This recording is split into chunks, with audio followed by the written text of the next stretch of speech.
What's up, guys? Welcome to another episode of 461. Today we're going to be talking about the kidneys, specifically filtration, reabsorption, all that fun stuff.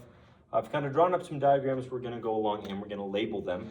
Right now we are talking about so in the kidney you have a nephron, and part of the nephron you have the loop of Henle. The loop of Henle has different parts, 6 different parts that we're going to talk about today. And they regulate ion concentrations and reabsorption in the blood. Just kind of general so that you understand where we're at. On this side, you have the lumen in the kidney, and on this side, you have the blood. So everything that leaves on this side is being reabsorbed. Everything that stays on this side is being secreted eventually in the urine. So that's the same for all 6 of those, okay? So I've drawn up arrows. We're gonna start here in the PCT that stands for proximal convoluted tubule. This is right after we leave the glomerulus. Okay, so we're gonna start up here. We have 4 pumps on this basal side, and sodium plays a big part in the PCT. You're actually gonna have 70% of all of your sodium reabsorption in the PCT. Now, it is important to know that all of the sodium that is reabsorbed in the PCT is going to leave through this sodium potassium pump up there at the top. This is potassium. We know all about that pump, but this is potassium leak channel. Then to label our other ions, here is aquaporins. Water's constantly moving in and out of the kidneys, and that's what's going to determine our osmolarity. Right here you have a lactate. You also have one right here. Sorry, there's a lot of colors for this one because there's a lot of different things. I might just start right in black. But you have amino acids being reabsorbed there, and there, and then up here at the top, you have hydrogen. And then on this one, glucose. And then this is a glucose as well. Now this glucose, it's actually, this is called a GLUT2 transporter. This is your SGLT2. And right here, it's a little hidden, kind of hard to see. But we have bicarb leaving right there. Okay, so an equation that's really good to know for the kidneys is this equation right here. CO2 plus H2O is going to react and create bicarb, HCO3 minus, and hydrogen. So this is used as far as acid bases go, and so we're going to talk more about that next week. But that's just keep that in mind, okay? Moving on to the PST. So the PST, well, first of all, PCT, like I said, 70% of all your sodium reabsorption, most of your other solutes, you're getting reabsorbed. You also have 70% of most of your water reabsorptions can happen in the PCT. If we move to the PST, it has all these same channels as well. It's just, I didn't want to draw those and then add more. So you have your sodium potassium pump. Okay, sorry, so we have our hydrogen, and then we have our sodium. Now what's actually going to happen here is that the hydrogen is going to come out with the sodium.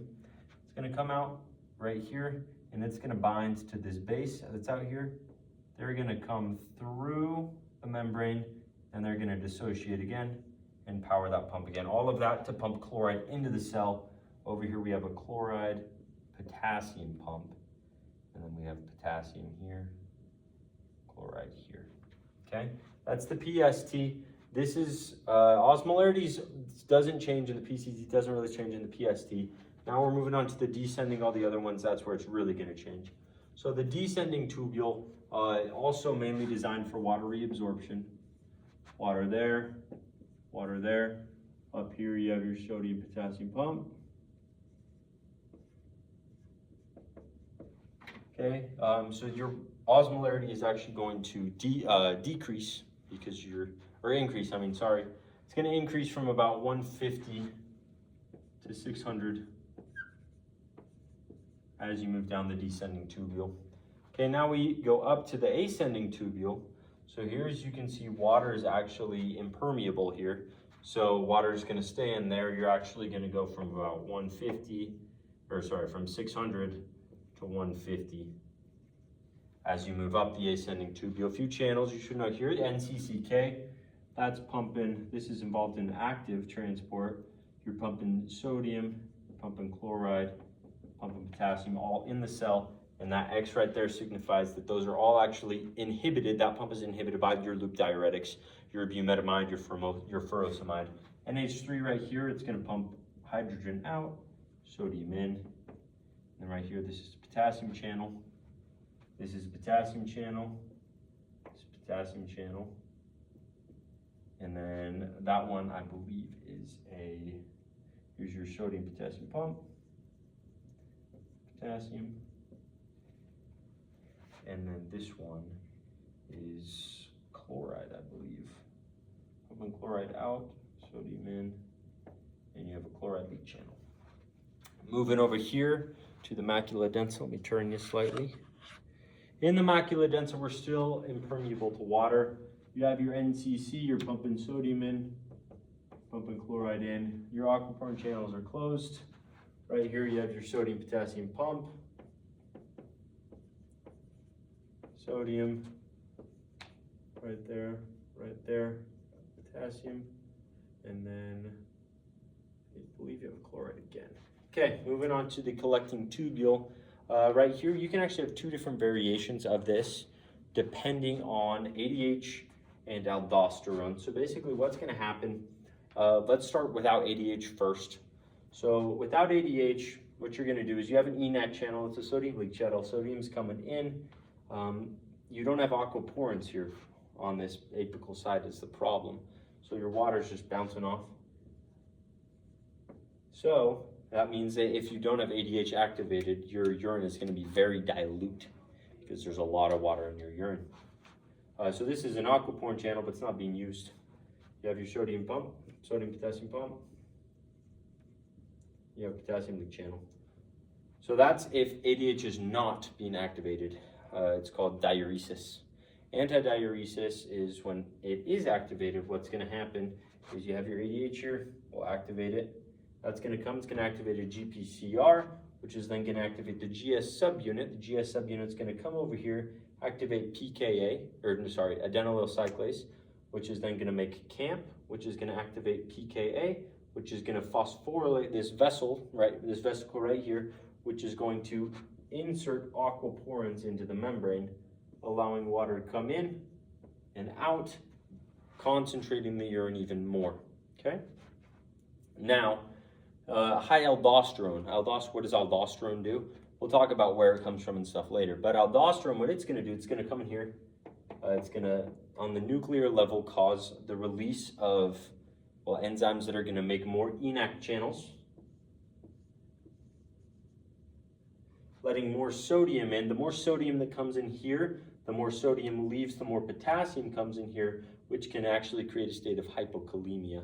So obviously we don't want that, but yeah, we'll talk about that more. We're gonna move ya, go on a little vacation over here to board number 2. Okay, so now we're talking about filtration a little bit. With filtration, what you're gonna do is you have your stuff that starts in the afferent arteriole, which is right here, so we're right here.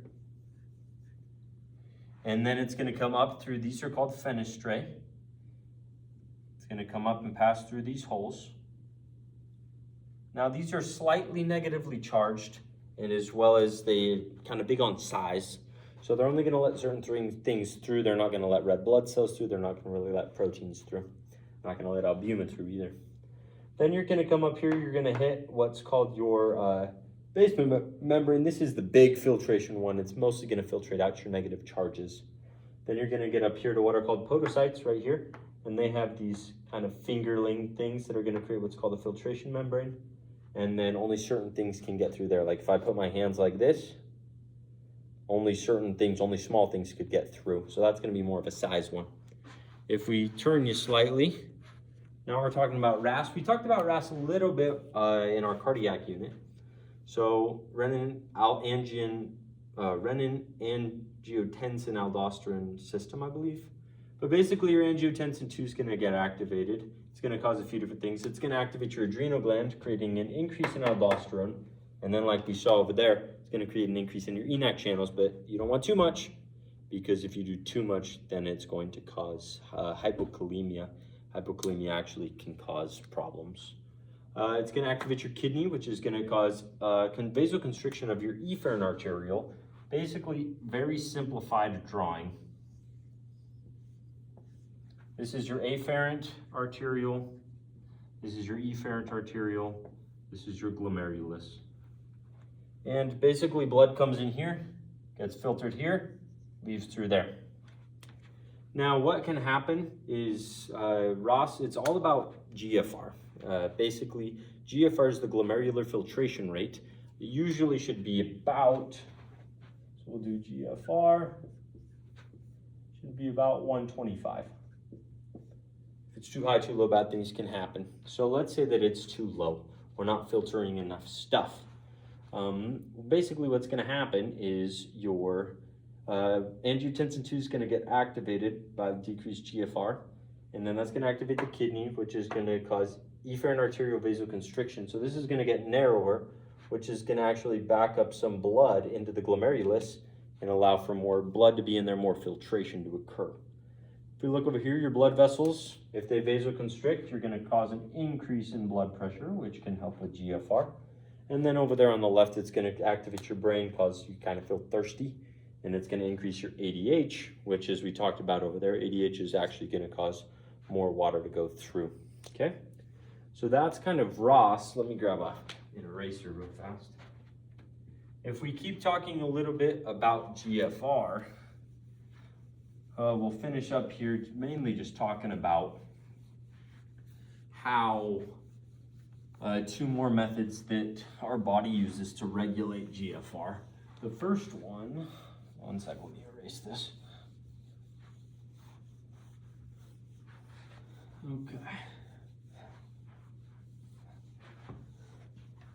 Okay. So first one, we have myogenic. Myogenic response is actually caused by increase in blood pressure. Basically, what's going to happen is it's going to cause increase in blood pressure is going to act. Oh, sorry, you can't even see me. Increase in blood pressure is going to activate your stretch-activated calcium channels that are in the walls of the arterioles. They're going to activate, and then they're going to kind of cause vasodilation, which is going to allow more blood flow. Well, it's going to decrease BP, and it's going to increase your GFR. If we talk about now what's called the tubuloglomerular, I'm just going to write tubuloglomerular feedback. Basically, what's going to happen, our macula densa cells that we talked about over there, what they're going to do is they're going to release something called nitrous oxide. So let's draw out our little diagram again.